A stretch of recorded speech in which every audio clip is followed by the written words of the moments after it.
Buenas tardes. Vamos a arrancar con la presentación del derecho a la alimentación y soberanía alimentaria. Mi nombre es Claudia González. Soy parte del equipo docente de la asignatura Nutrición Comunitaria y Nutrición en Salud Pública.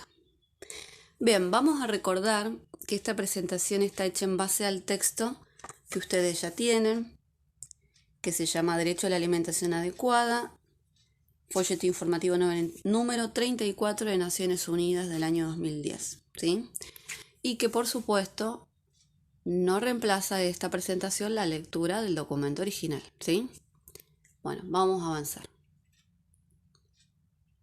¿Qué es el derecho a la alimentación?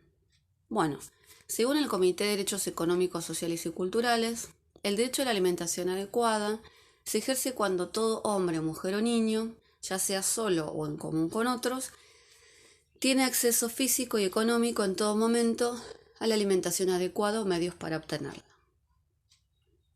Por otro lado, el relator especial de Naciones Unidas sobre el derecho a la alimentación nos plantea que es el derecho a tener acceso de manera regular, permanente y libre, sea directamente, sea mediante la compra o la producción, a una alimentación cuantitativa y cualitativamente adecuada y suficiente que corresponda a las tradiciones culturales de la población a la que pertenece el consumidor o productor, agregó, y que garantice una vida psíquica y física, individual y colectiva, libre de angustias, satisfactoria y digna. Bueno, ¿cómo se aplica el derecho a la alimentación? El derecho a la alimentación no solo es el derecho a los elementos nutritivos para vivir una vida sana y activa, sino también a los medios para tener acceso a ellos, ¿sí? Entonces, el alimento debe estar disponible, ser accesible y ser adecuado. ¿Qué significa que esté disponible? Quiere decir que existan recursos naturales para quienes se dediquen a la producción de alimentos a partir de la agricultura, la ganadería, la caza o la recolección, así como también que existan en venta los alimentos en mercados y comercios para quienes sean consumidores. Después, la accesibilidad. Se refiere por un lado a la accesibilidad física, es decir, contar con las posibilidades de llegar al lugar de producción y o de venta de alimentos y o preparaciones, incluso para las personas con discapacidad o en contexto de privación de la libertad y o en contexto de catástrofe natural o conflicto bélico. También debe ser accesible económicamente, es decir, contar con la posibilidad de acceso a la tierra, el agua, las semillas y otros insumos o equipamiento para quienes sean productores y contar con los ingresos suficientes, ¿no?, para quienes sean consumidores de alimentos y o preparaciones. Bueno, el tercer aspecto, que sea adecuado.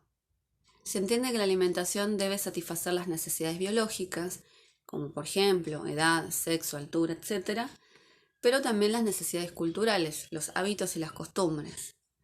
También debe ser segura para el consumo humano, libre de sustancias nocivas que pueden producirse en los procesos agrícolas y o industriales.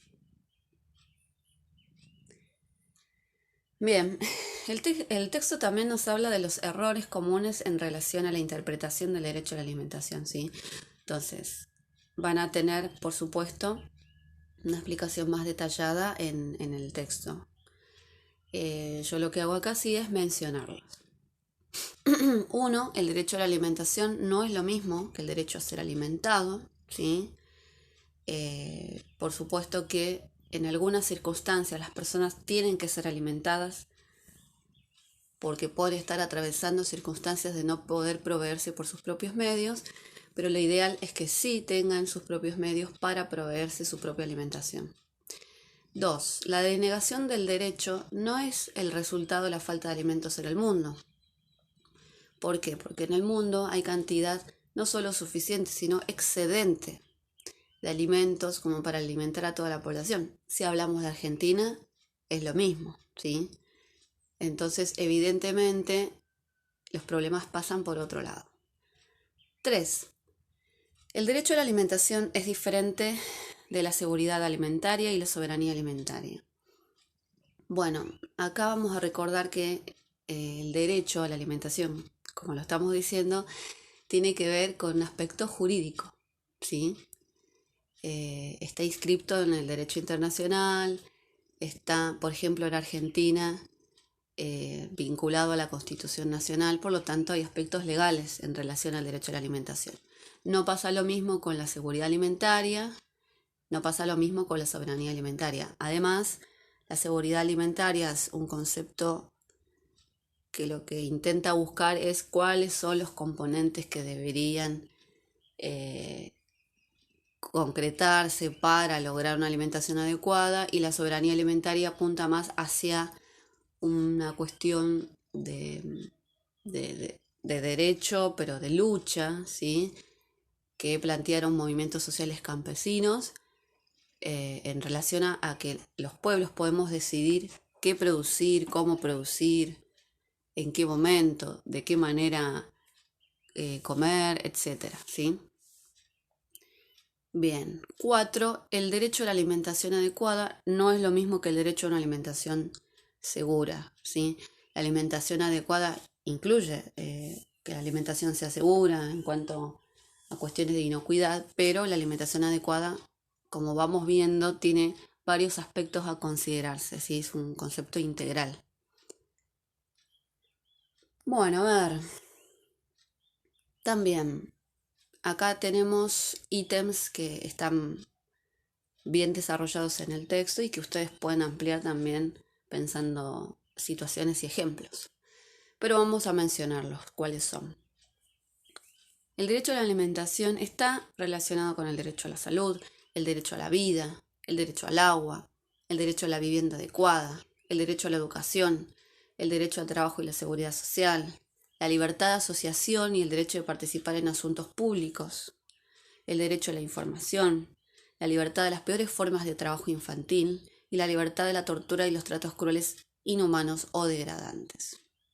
Bueno, vamos a seguir avanzando. Ustedes deténganse en el detalle de los textos y piensen ejemplos, ¿no? De por qué se da la relación en cada uno de estos casos. Bien, el derecho a la alimentación en el derecho internacional. Tenemos aquí que nuestro tema del día está incorporado en la Declaración Universal de los Derechos Humanos del año 1948, está en el Pacto Internacional de Derechos Económicos, Sociales y Culturales del año 1966, está en la Convención sobre la Eliminación de todas las formas de discriminación contra la mujer del año 1979, está en la Convención sobre los Derechos del Niño del año 1989, y también en la Convención sobre los Derechos de las Personas con Discapacidad en el 2006. ¿Sí?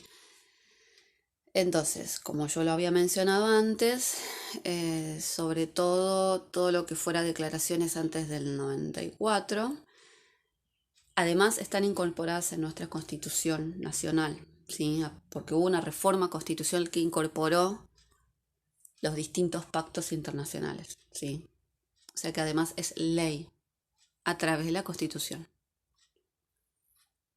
Bueno, otros instrumentos que pueden ser útiles a la hora de pensar el derecho a la alimentación, porque están incorporados también aquí, son el Protocolo de San Salvador de 1988, la Carta Africana sobre los Derechos y el Bienestar del Niño de 1990, el Protocolo de la Carta Africana de Derechos Humanos y los Pueblos sobre los Derechos de la Mujer en África en el 2003, el Derecho Internacional Humanitario protege también el acceso de los civiles y los prisioneros de guerra a la alimentación y el agua durante los conflictos armados.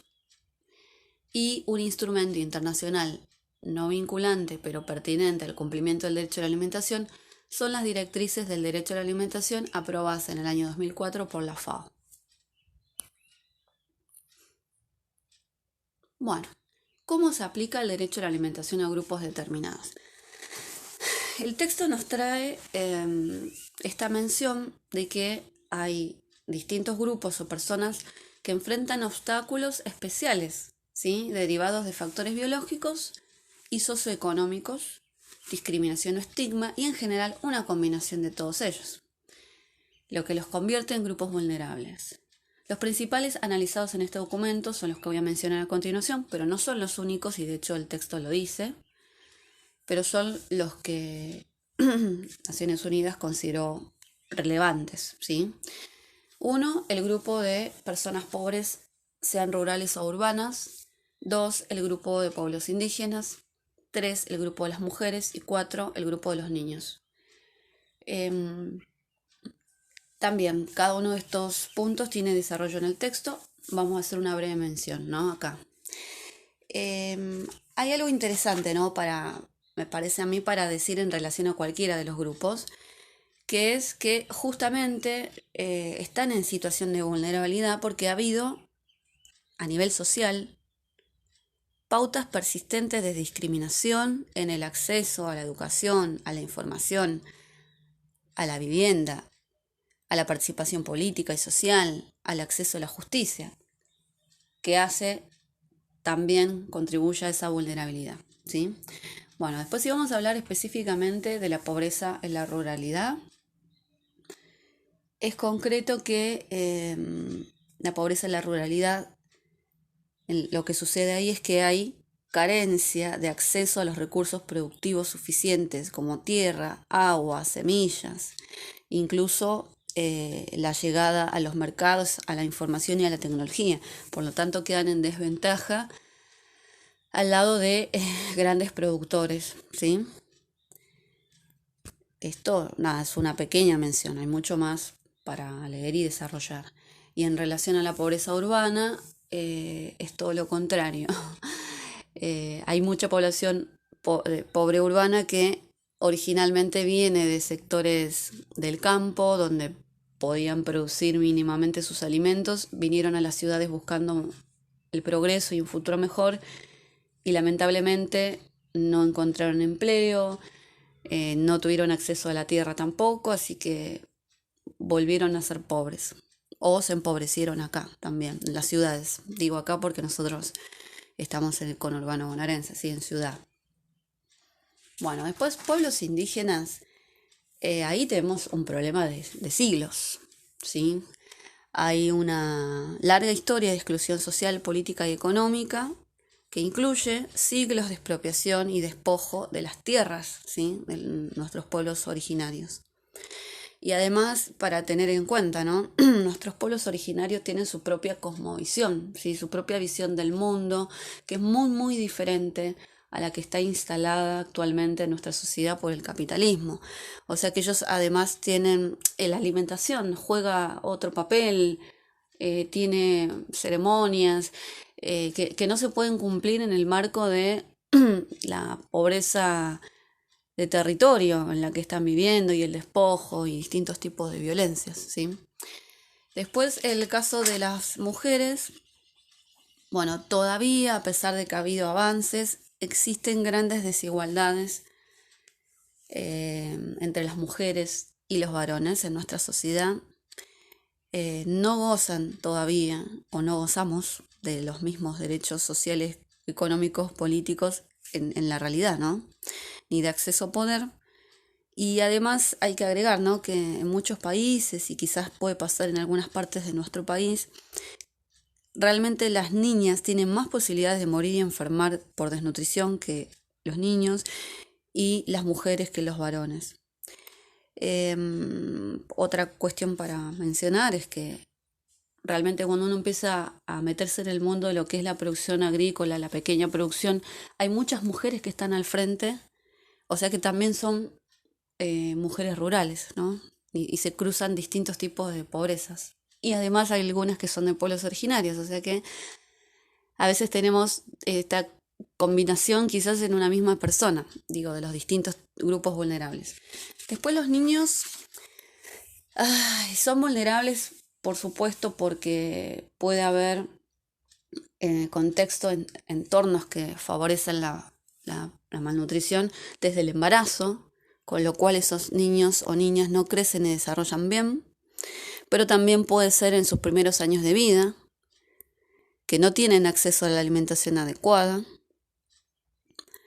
Y bueno, se suma también en algunas circunstancias con explotación laboral, con explotación sexual. Las principales víctimas de trata de personas en el mundo está dirigido a mujeres, a niñas y a niños. Bueno, brevemente, ¿sí? Hay muchísimo para desarrollar, pero bueno, lo leerán en el texto. Bien, vamos a otro temita importante que es cuáles son las obligaciones de los estados. Respetar, proteger y cumplir, ¿sí? Son 3 palabras claves. Respetar se refiere a que los estados deben respetar el acceso existente, yo diría preexistente, de las personas a los alimentos y los medios para obtenerlos.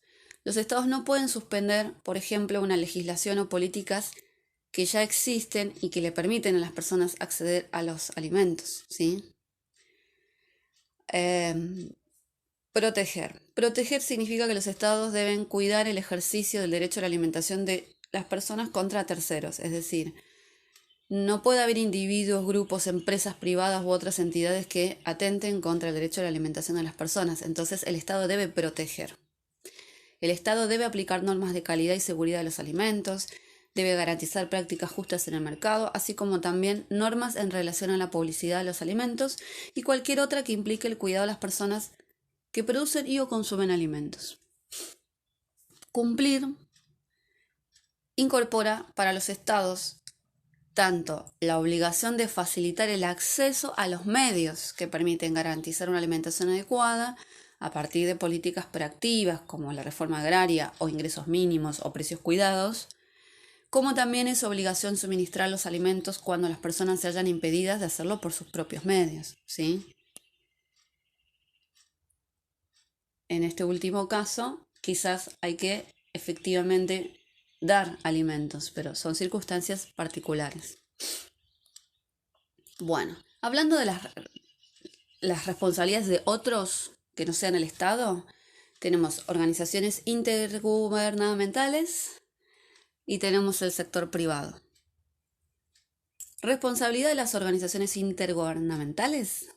Tenemos, por ejemplo, la FAO, que es un organismo de la ONU encargado de la alimentación y la agricultura, que nació con el fin de promover el derecho a la alimentación. Después hay otros organismos internacionales, como el Banco Mundial y el Fondo Monetario Internacional, que deberían, por lo menos, también promover políticas y proyectos en función al derecho a la alimentación. Sector privado. Empresas nacionales y transnacionales de alimentos tienen responsabilidad en el derecho a la alimentación adecuada. La mayor parte de los alimentos son producidos, procesados y distribuidos y comercializados por entidades privadas, ¿sí? Otras que tengan efectos en el ejercicio pleno del derecho a la alimentación a través del salario de los trabajadores o industrias extractivas que menoscaban el medio en el que las personas obtienen sus alimentos, ¿sí? Bueno, esto era un poquito como para pensar en las responsabilidades.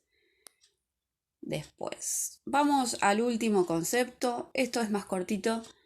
No hay tanto desarrollo teórico, ¿sí? No hay tanto desarrollo escrito sobre la soberanía alimentaria, pero sí hay mucho de experiencias de lucha. Así que vamos a hacer una breve mención.